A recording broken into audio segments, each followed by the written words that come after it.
กำลังจะเปิดเพลงเข้ารายการอยู่นี่ตั้งไลฟ์สดครับไลฟ์สดครับ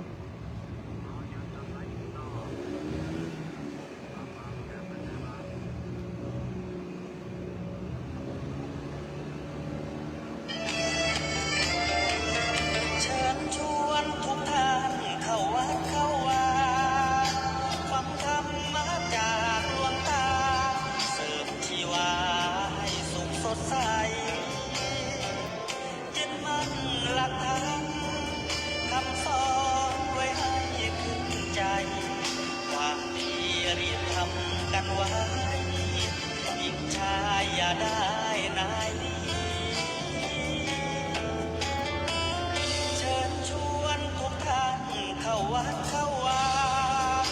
ทำบุญด้วยจิตศรัทธาบุญพาให้เราสุขีจะทำการใดนำใช้ในสิ่งดีทำบุญให้ทานวันนี้ไม่มีใครว่าใครชังสมัยก่อนประทับใจปู่ย่าตายายวันพระไม่เคยเบื่อหน่ายจำได้ไม่ลืมสักครั้งเหตุใดวันนี้มีคนเข้าวัดน้อยจังอยากให้กอดอีกครั้งฝากความหวังกับคนรุ่นใหม่ เชิญชวนทุกท่านเข้าวัดเข้าวารับศีลรับพรหลวงตาเสริมคุณค่าให้กับจิตใจกระทำความดีเรื่องนี้ไม่ต้องอายใครว่างจากการงานเมื่อใดเชิญชวนท่านไปทำบุญ เ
คนที่ใจบุญ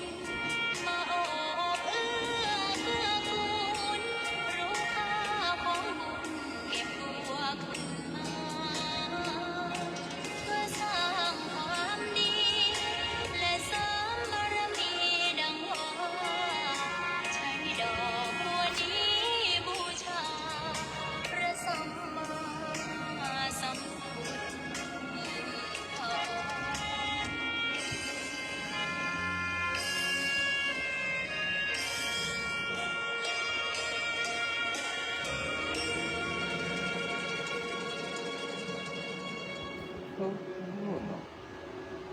ขอนอบน้อมต่อพระรัตนตรัยแก้วเจ้าสามประการน้อมเอาคุณพระพุทธเจ้า คุณพระธรรมเจ้า คุณพระสังฆเจ้า คุณพระอรหันตเจ้าอริยสงฆ์เจ้าจุตนจุองค์ได้เมตตาแผ่ปารมีมาปกเก่าเกษาปกห่มรักษาครูบาอาจารย์พระมหาเถระพระเทราอนุเถระ เพื่อนสหธรรมิกสหพรหมจารีทุกรูปทุกองค์ปกห่มรักษาศรัทธาสาธุชนคนดีโยมพ่อโยมแม่ทั้งหลายติดตามรับฟังรายการสารธรรมยามบ่ายตั้งสถานีวิทยุในเครือข่ายคลื่นสีขาวเพื่อชาวประชาซึ่งออกอากาศจากวัดปากตังเจริญอำเภอดอยหล่อจังหวัดเชียงใหม่ส่งไปยังสถานีวิทยุในเครือข่ายคลื่นสีขาวซึ่งรับสัญญาณออกอากาศณขณะนี้หลายสถานีศรัทธาญาติโยมอีปอยอีแม่ตั้งหลายวันนี้เป็นอีกวันหนึ่งที่ได้จัดรายการนอกสถานที่อาจจะมีเสียงจอกจอกแจ๊กแจ๊กของนกกระจอก ของนกแก้วนกอะไรอย่างต่างๆที่อยู่ในบริเวณวัดห้วยบอนแล้วก็เสียงเครื่องยนต์ไม้กวาดใหญ่เนาะเครื่องเป่าลมซึ่งครูบาอาจารย์นำมาเป่าใบไม้ในพื้นที่ของวัดซึ่งมีเยอะมากเนาะก็พวกเป่ากวาดบะแป้มันก็เลยใช้เครื่องเป่าเสียงก็อาจจะดังเล็ดลอดมาอยู่ในช่วงนี้แต่ก็ห่างไปเนาะก็คงจะเป็นเสียงธรรมชาติเป็นเสียงสิ่งที่เกิดขึ้นในสิ่งแวดล้อมที่อาตมาภาพจัดรายการอยู่ในขณะนี้วันนี้มาจัดรายการอยู่ที่วัดห้วยบอนตำบลแม่โป่งอำเภอดอยสะเก็ดจังหวัดเชียงใหม่ซึ่งเป็นสถานที่ที่ครูบาอาจารย์จัดกิจกรรมเข้ากรรมลูกขมูลเนาะเนื่องในประพฤติวัดปฏิบัติธรรมเข้าลูกขมูลเข้ากรรมพัฒนาเพื่อหาทุนทรัพย์ก่อสร้างศาลาปฏิบัติธรรมวัดใหม่มงคลชัยก็ปฏิบัติธรรมกันที่ตรงดังหลังเนาะใกล้ๆกับศาลาบำเพ็ญบุญศาลาปฏิบัติธรรมของวัดห้วยบอนซึ่งตอนนี้โครงสร้างอะไรอย่างต่างๆก็เสร็จไปละเหลือแต่การเก็บรายละเอียดต่างๆซึ่งทางครูบาอาจารย์ก็ขาดทุนทรัพย์ในการที่จะได้ต่อเติมในส่วนที่มันต้องเป็นเก็บในรายละเอียดต่างๆเนาะฟุตบาทก็ดีตั้งขึ้นสำหรับคนที่เป็นผู้พิการก็ดีรั้วรอบขอบชิดอะไรอย่างต่างๆที่จะกั้นศาลาเนาะเป็นสิ่งที่จะต้องทำเพิ่มเติมอยู่นอกเหนืองบประมาณที่ตั้งจ้างช่างตั้งศาลามาทำก็จำเป็นต้องหาทุนภายนอกมาเพื่อจะสนับสนุนการสร้างศาลาในครั้งนี้ครูบาอาจารย์สมภารเจ้าอาวาสของวัดห้วยบอนได้มี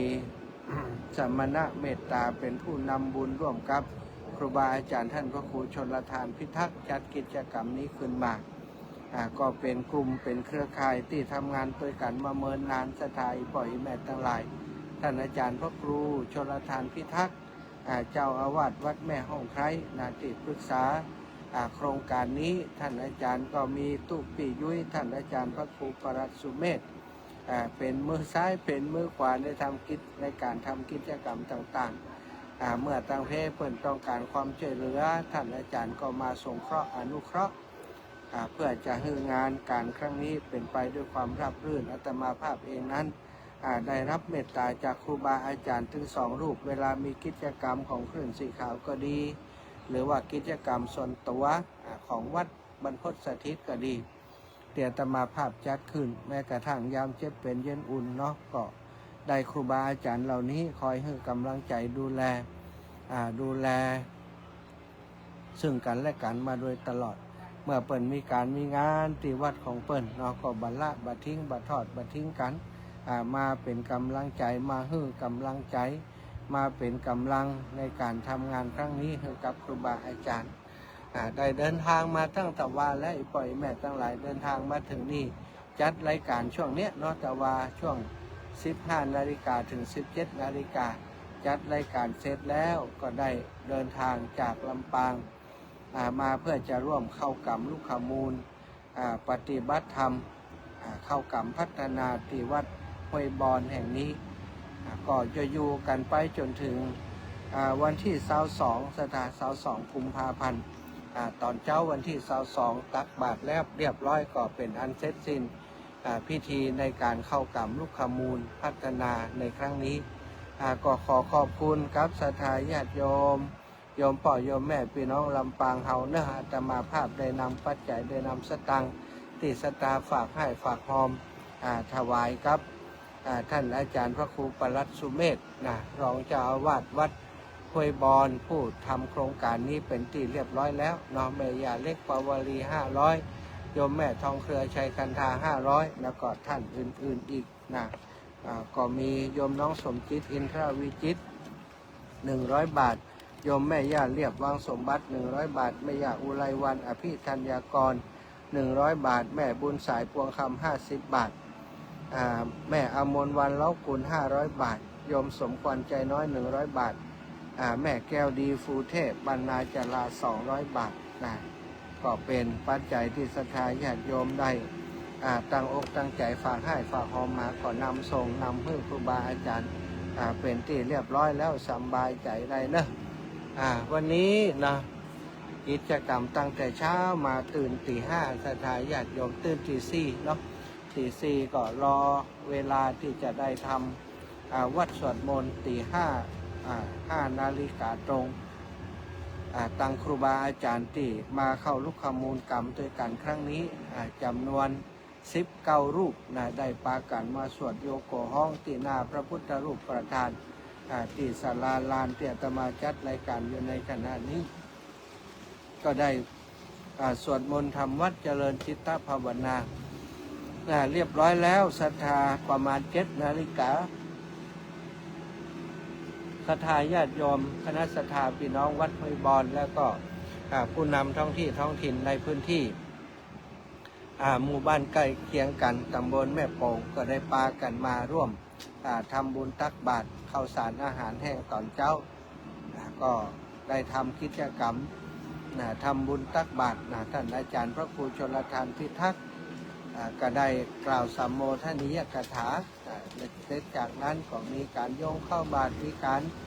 กล่าวคำถวายแล้วก็ตักบาตรใส่บาตรกรวดน้ำวันตาแผ่เมตตาก็เป็นอันเสร็จพิธีสำหรับเจ้าวันนี้อาตมาแล้วก็ช่วงตอนเพลวันนี้ท่านอาจารย์พระครูชลทานพิทักษ์กับคณะศรัทธาวัดแม่ห้องไคร้เปิ่นได้มาเป็นเจ้าภาพเจ้าศรัทธาถวายภัตตาหารเพลแก่ครูบาอาจารย์ที่เปิ่นมาเข้าลูกขมูลเข้าวัดปฏิบัติธรรมในครั้งนี้อาตมาภาพมาได้ฉันกับเปิ่นสกรรมสตาบอกฮู้กับเข้าลำเนี่ย เดินทางไปร่วมงานโปร่งศพของท่านอาจารย์พระมหาวิษณุจารุธรรมโมอดีตเจ้าอาวาสวัดเจตรินที่วัดเจตรินอำเภอเมืองจังหวัดเชียงใหม่ซึ่งวันนี้เปิ้นก็ทำพิธีในการเคลื่อนย้ายสรีระสังขารของท่านอาจารย์พระมหาวิษณุจะไปขึ้นสู่ปราสาทสำหรับจะทำการประชุมเพลิงในวันที่22ที่วัดดอยซับปัญญูอำเภอแม่วางจังหวัดเชียงใหม่ซึ่ง ก็ได้ประกอบพิธีตั้งแต่9:30เป็นต้นมาเนาะ9:30อาตมาไปถึงหันก็พอดีจับพอดี9:45ศรัทธาญาติโยมเพิ่นก็หาไหว้พระหับศีลกันเนาะก็ได้ไปร่วมพิธีในการประกอบพิธีทางศาสนาที่วัดเจ็ดลินระลึกถึงคุณงามความดีของครูบาอาจารย์ซึ่งก็เป็นพระสงฆ์องค์สังฆเจ้าที่จัดรายการตั้งสถานีวิทยุเหมือนกันเนาะท่านอาจารย์อาจจะไม่ได้อยู่ใน เครือข่ายสายบุญของคลื่นสีขาวโดยตรงแต่ว่าเป็นพระนักจัดรายการก็มีปฏิสัมพันธ์ที่ดีต่อกันอาตมาภาพก็มีโอกาสพบปะกับท่านอาจารย์หลายครั้งสุดท้ายไปพบปะกันที่พุทธมณฑลจังหวัดเชียงใหม่ตอนนั้นท่านอาจารย์ก็กำลังกลับมาจากการไปประเทศอินเดียมาเนาะไปปูจายังสังเวชนียสถานที่ประเทศอินเดียกลับมาก็มีงานที่พุทธมณฑลอำเภอดอยหล่อจังหวัดเชียงใหม่ท่านอาจารย์ก็ได้พาคณะสัตยาญาติโยมลูกศิษย์ลูกหาพี่น้องเต่าเจ้าเชียงใหม่ไปร่วมกิจกรรมในครั้งนั้นจำมาได้ว่าเป็นวางศิลาฤกษ์พุทธคยาหรือไม่เนาะรู้สึกว่าจะเป็นวางศิลาฤกษ์พุทธคยาที่คุณโยม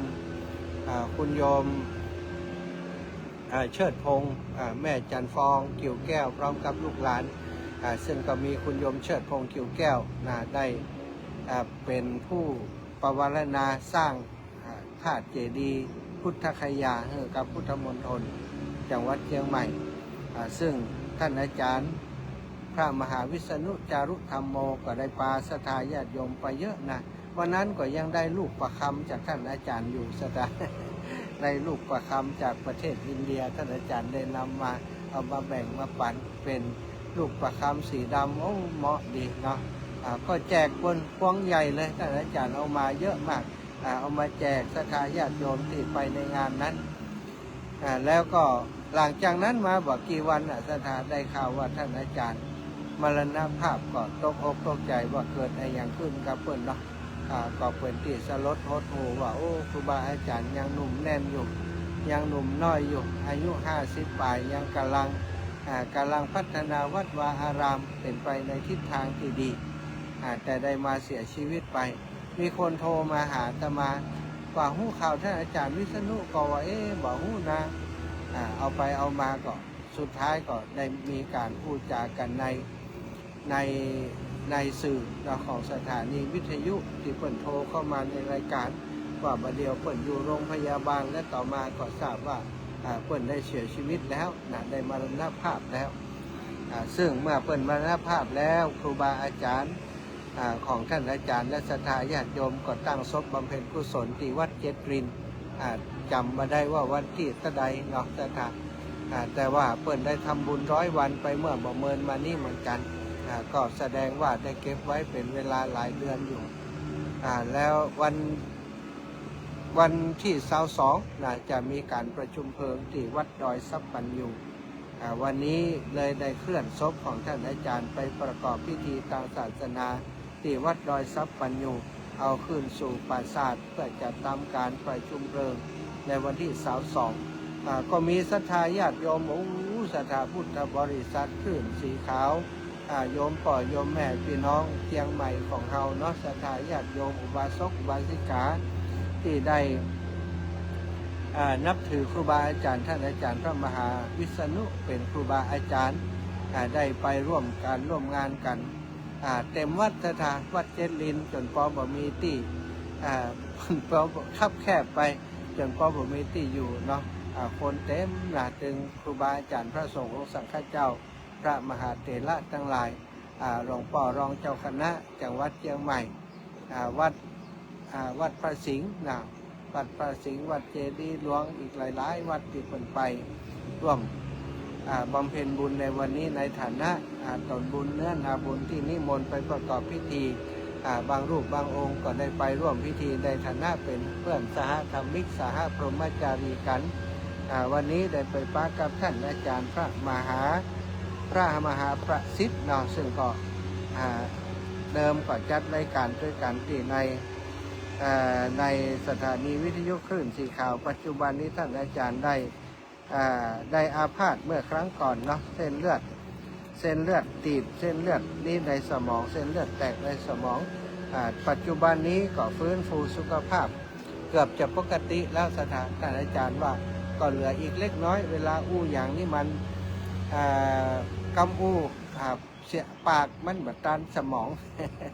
กำเตือกขึ้นจากอู้อย่างอีกำไปอู้อย่างอีท่านอาจารย์ว่าก็แต่ว่าดีขึ้นมากเลย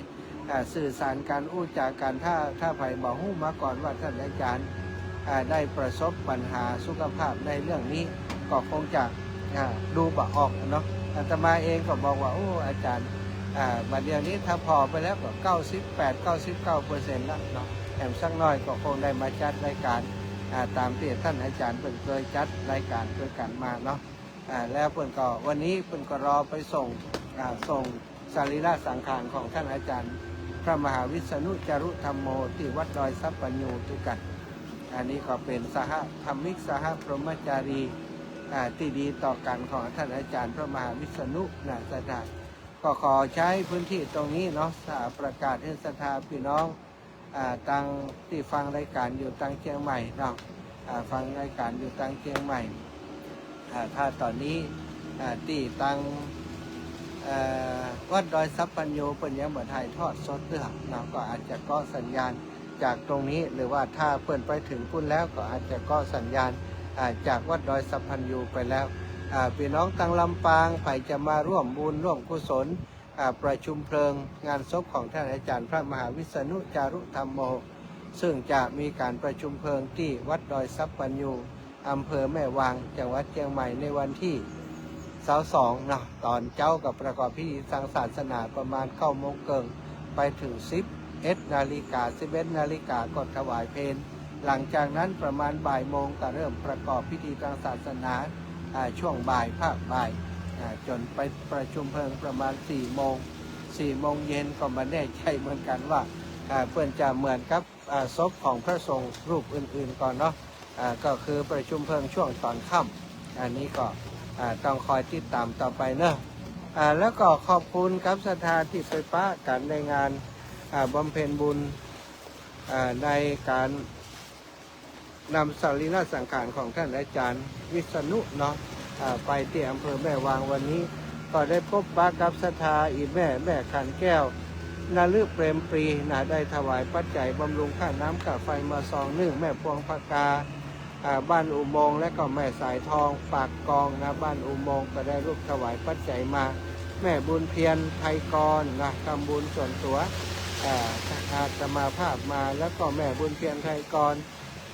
บ้านห้วยบอนหมู่3 ตำบลแม่โป่งร่วมทำบุญสร้างสถานีมาแหมนางศรีบุตรกันชนะอุทิศไปหาพ่อหลวงอินทองแม่หลวงคำปังกันชนะพร้อมลูกหลานญาติพี่น้องทุกคนแม่ขันแก้วนาลึกเปรมปรีบำรุงค่าน้ำค่าไฟขอขอบคุณเป็นอย่างสูงแล้วก็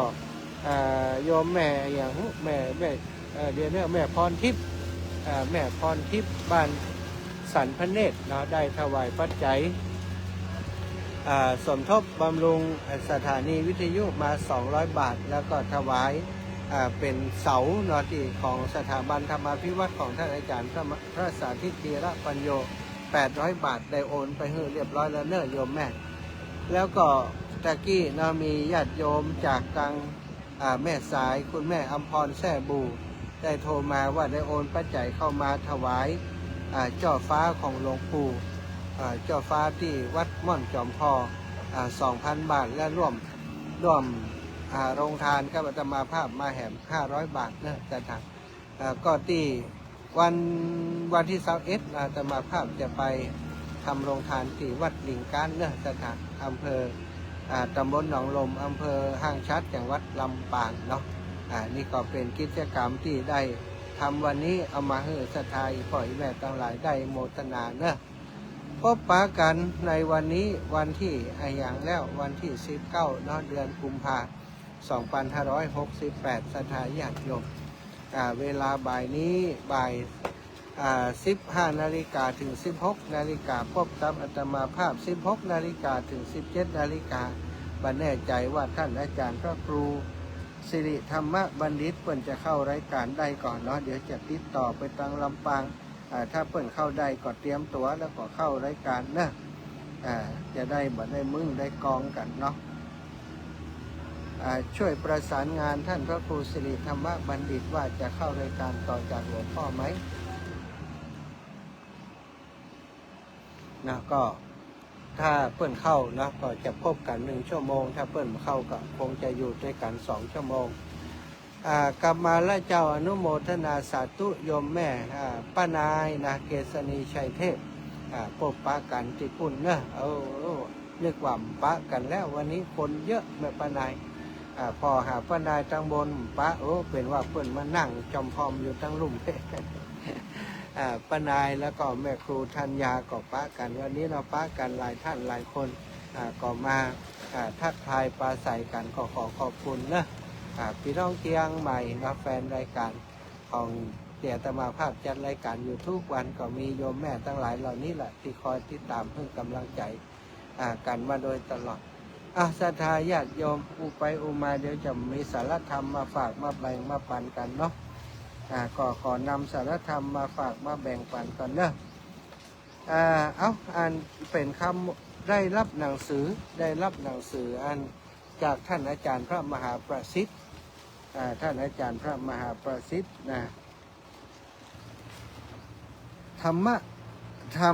มาพินันโทท่านอาจารย์พระมหาประสิทธิ์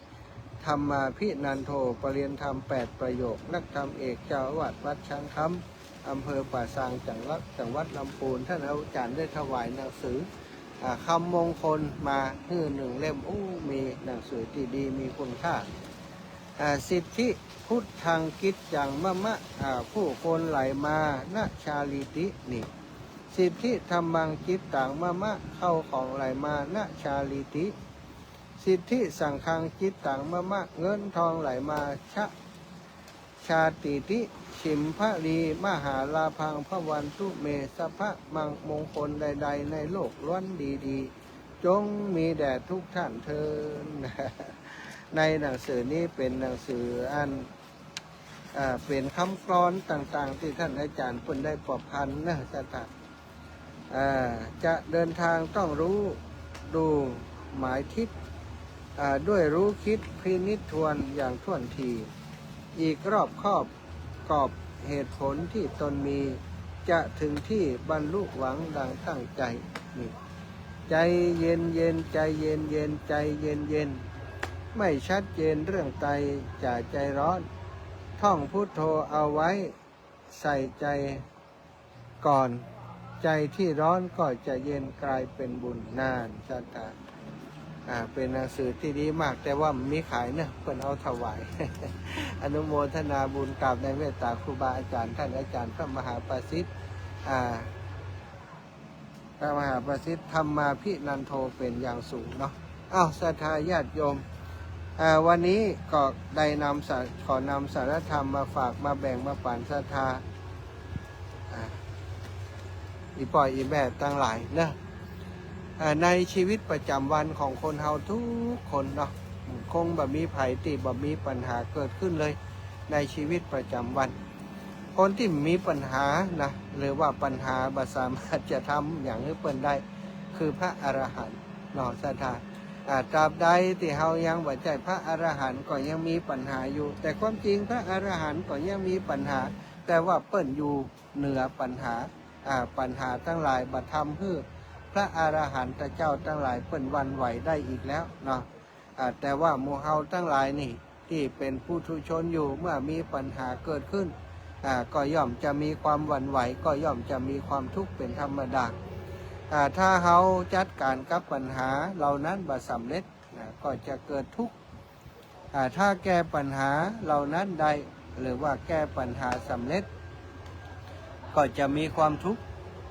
ก็จะมีความสุขนะบุคคลที่บ่ยอมมัดมือมัดเท้าให้แก่ความทุกข์แต่สำรวมใจตั้งรักมั่นยึดรักต่อสู้กับความทุกข์เท่านั้นเขาจะย่อมจะได้รับความเข้มแข็งทนทานเป็นคุณสมบัติพิเศษ ศรัทธาญาติโยมทั้งหลายบางคนกลัวทุกข์กลัวปัญหาต่างๆจนพอบักกล้าทำอะไรอย่างนะอีปล่อยอีแม่ทั้งหลายนะแม้กระทั่งหมู่เฮาเองบางครั้งบางทีเฮาบัดทำโน่นบัดทำนี่อยากจะทำแต่คิดว่าตัวเองทำมาได้หรือว่าบางคนคิดว่าตัวเองทำได้แต่กลัวปัญหากลัวจะมีปัญหาอันโน่นอันนั่นอันนี้นะเกิดขึ้นติดตามมาเลยบักกล้าทำอะไรอย่างบักกล้าลงมือทำอันโน่นอันนี้ก็เลยกลายเป็นคนที่ทำอะไรอย่างประสบความสำเร็จ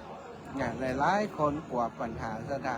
คนที่ประสบความสำเร็จต่างหลายเปิ้นบอกว่ากว่าจะประสบความสำเร็จได้นี้ล้มลุกคลุกคลานเริ่มจากศูนย์บ่มีอะไรอย่างสักอย่างเริ่มเดินทางมาเริ่มไต่เต้ามาเจอปัญหาเจออุปสรรคต่างๆก็ต่อสู้มาจนสุดท้ายก็ประสบความสำเร็จศรัทธาอีป่อยอีแม่ต่างหลายคงจะเคยได้ยินคนที่เปิ้นคิดค้นหลอดไฟเนาะคนที่คิดค้นหลอดไฟนี่ศรัทธาญาติโยมทั้งหลายเปิ้นได้คิดค้นหลอดไฟความจริงก็ไม่ใช่เปิ้นคนเดียวมีหลายๆคนที่คิดค้นแต่ว่าคิดไปคิดมาก็วันนั้นมีปัญหานักนะประสบความสำเร็จสักเกือทดลองไปทดลองมาก็ประสบความสำเร็จคนคิดค้นหลอดไฟ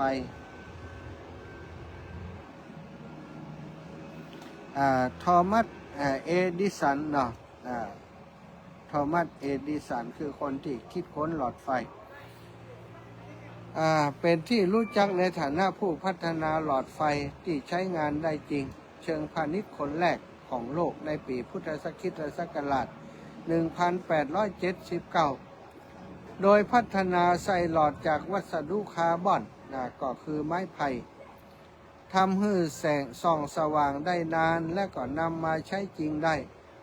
แม้บ่ใช่ผู้ที่คิดค้นเป็นคนแรกคือมีนักวิทยาศาสตร์กว่า20 คนที่เคยคิดทำมาก่อนหน้าแต่เอดิสันนั้นจดสิทธิบัตรและทำให้หลอดไฟนี้ได้แพร่หลายโทมัสอันวาเอดิสันเป็นคนที่ได้ทำให้เรื่องของหลอดไฟนี้ได้รับความนิยมก่อนหน้าเอดิสันก็มีนักประดิษฐ์คนอื่นพัฒนาหลอดไฟต้นแบบ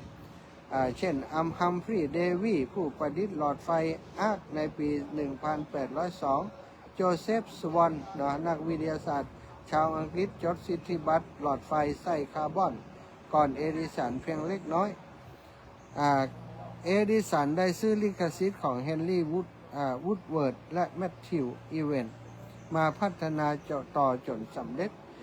แต่กว่าจะสำเร็จศรัทธาญาติโยมเพิ่นบอกว่าการทดลองที่ได้ทดลองต่อเนื่องมานั้นเป็น 5,000 ครั้ง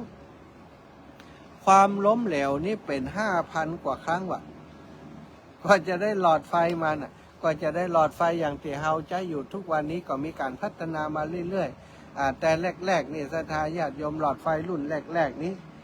จะมีความเปราะบางกว่าหลอดไฟในยุคสมัยประเดี๋ยวนี้แล้วก็สมัยก่อนก็จะแปลงเนาะหลอดไฟในสมัยก่อนนี้มันก็ใช้พลังไฟสูงมันจะมีความร้อนสูงอาศัยความร้อนในการทำให้หลอดไฟสว่างแต่ปัจจุบันนี้ก็มีระบบอิเล็กทรอนิกส์มาช่วยในการทำให้หลอดไฟสว่างก่อนจะมาเป็นวันนี้นี่เอดิสันทอมัสอันวาเอดิสันนี่ได้เจอกับความล้มเหลวในการผลิตหลอดไฟนี่มาร่วม 5,000 ครั้งแต่สุดท้ายเมื่อเขาแก้ไขปัญหาสำเร็จสถานก็คือบัลล้มเลิกต่อสู้กับเรื่องนี้มาจนเอาชนะประสบความสำเร็จในที่สุด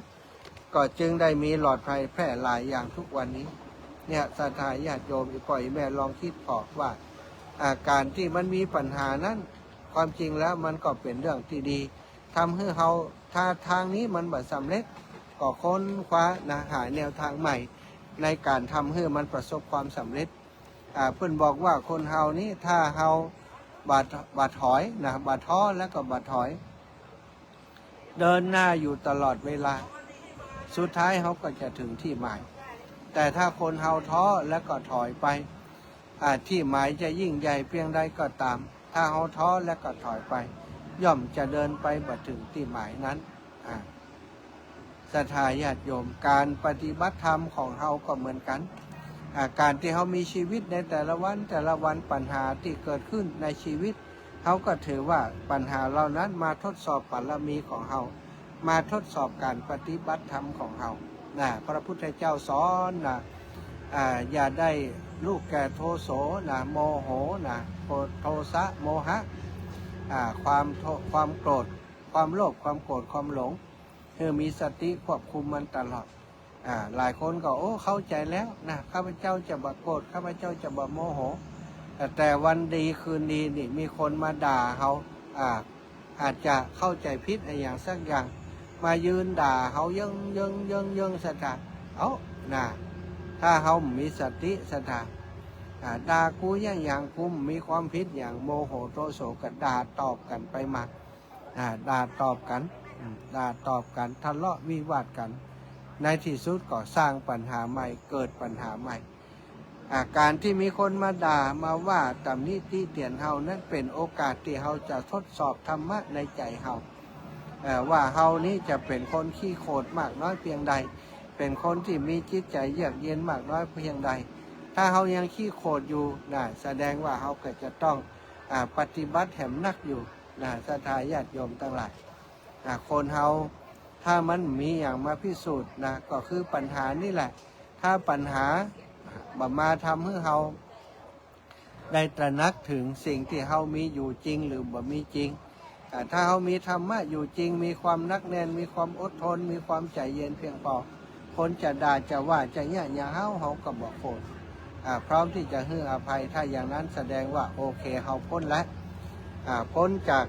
ปัญหาตรงนี้ไปได้คนต่อไปถ้ามาด่าแหมในเมื่อมันมีความอดทนมาก่อนมันเคยผ่านปัญหานั้นมาก่อนมันก็จะใจปัญญาพิจารณาว่าจริงๆแล้วปัญหาเหล่านี้มันก็บ่มีหยังคำด่านั้นจริงของบ่จริงของเดียวมันก็จบไปคนเดียวมันก็หายไปถ้าคำด่านั้นเป็นจริงเขาก็มาปรับปรุงตัวเองแต่ถ้าหากว่าคำด่านั้นมันบ่เป็นความจริงเขาก็บ่จำเป็นต้องไปโกรธไปเกลียดอะไรอย่างอันนี้คือการปฏิบัติธรรมสถานตนของเฮาก็คือกายกับใจของเฮาทุกคนเมื่อแรกเริ่มเดิมทีก็อยู่ในสภาพที่อ่อนแอถึง2 อย่างเกิดมาน้อยๆร่างกายก็อ่อนแอปอแปะเดินก็บ่ได้อย่างก็บ่ได้สถานแต่ว่าเมื่อเฮาฝึกฝนการเดินอยู่บ่อยๆเดินได้จนวิ่งได้จน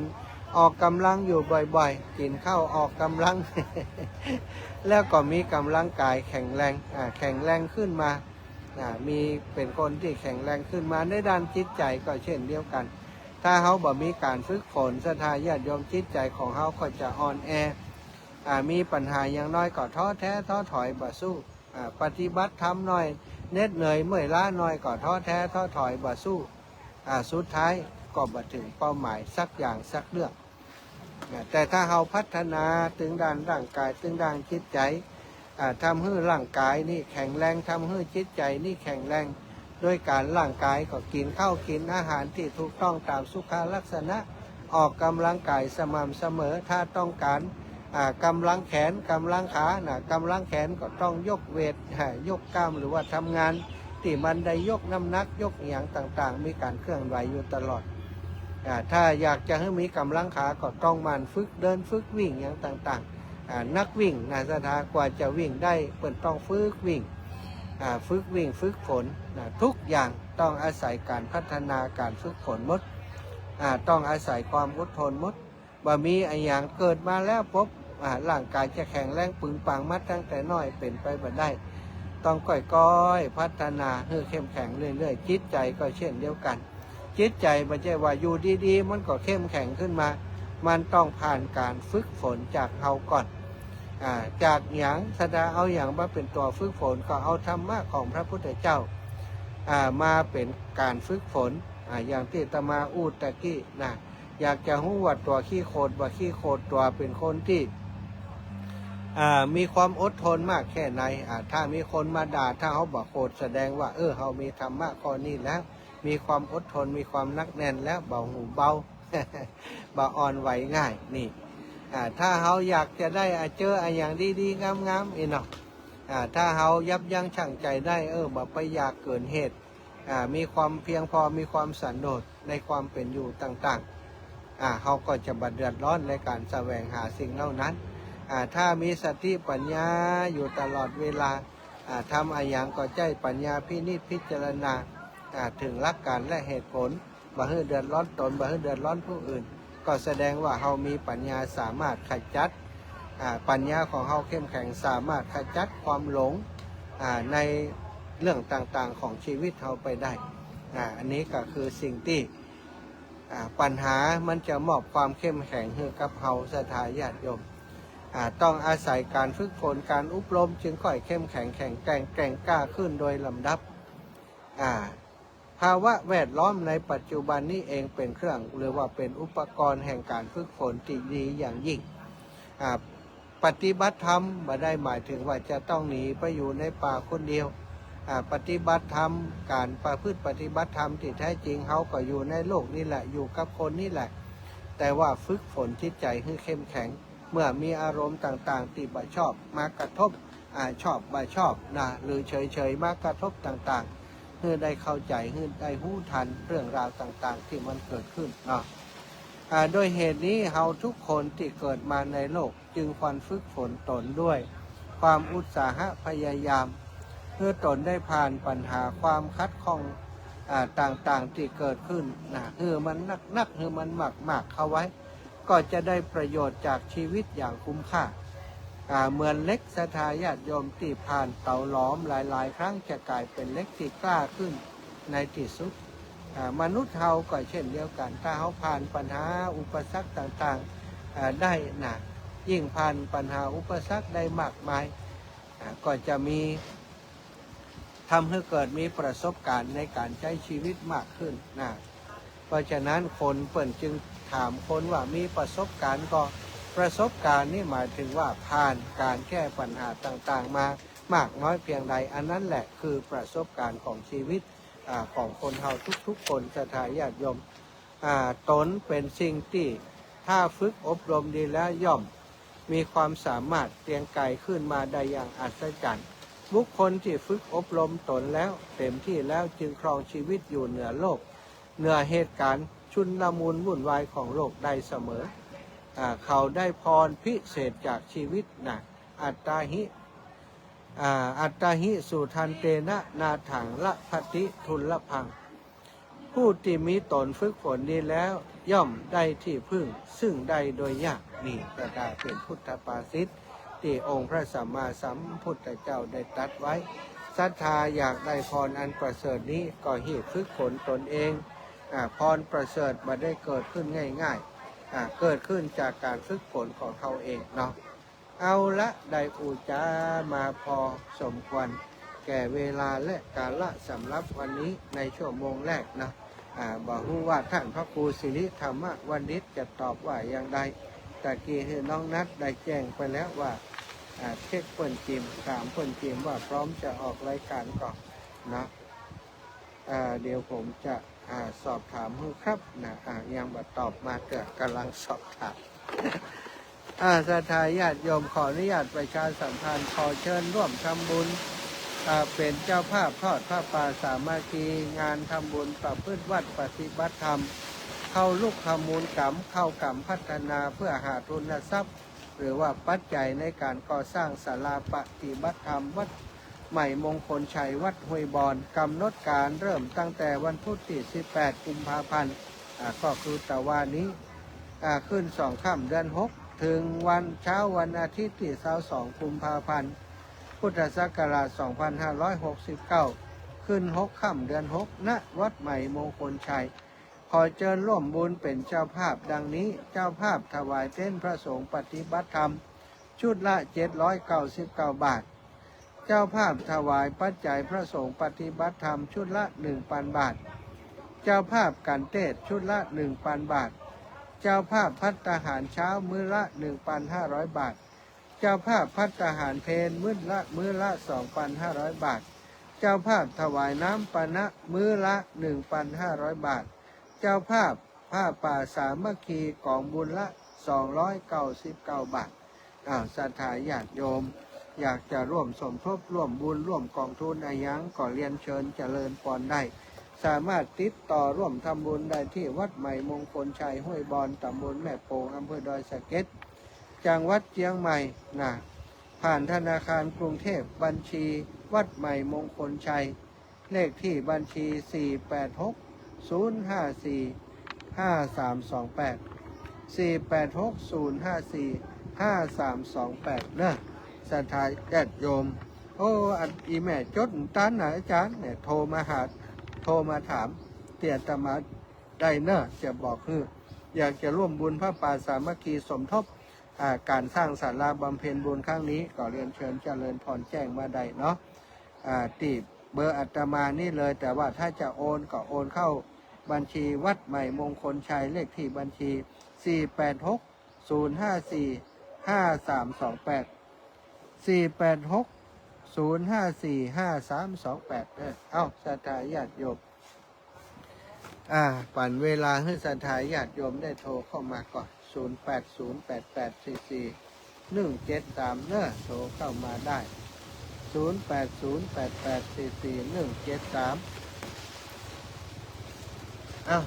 ขออนุญาตดื่มน้ำจัด0808844173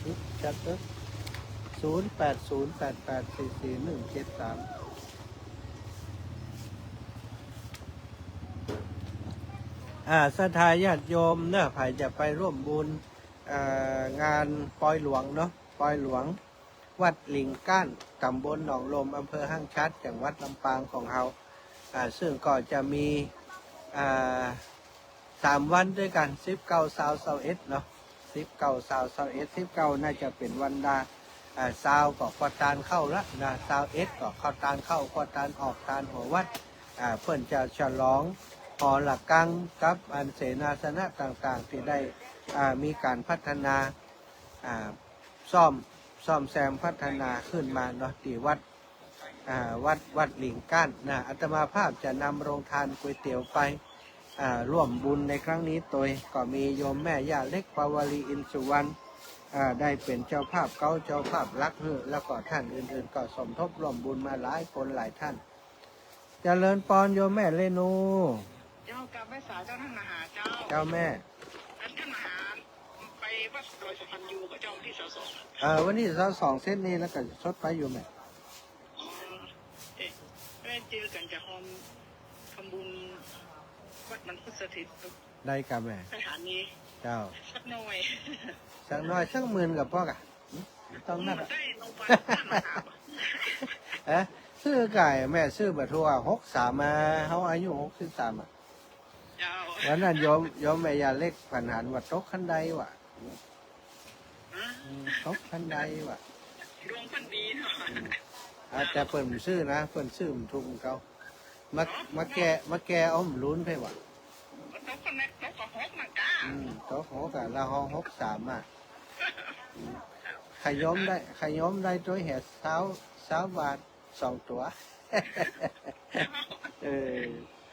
ม่วนกันกับภาษาเจ้าอาสมาอูไปเลยเนาะสัตว์เอาม่วนมาได้ความจริงก็เล่นเนาะแม่เขาก็ได้ชื่อเขาเอาหวยนำให้ใบ2 ใบพอก็เข้าสักตัวเอาเจริญพร080884โอเคท่านพระครูสิริธรรมบัณฑิตจะออกรายการต่อจากอาตมาภาพดีแล้วเนาะจะได้เปลี่ยนกัน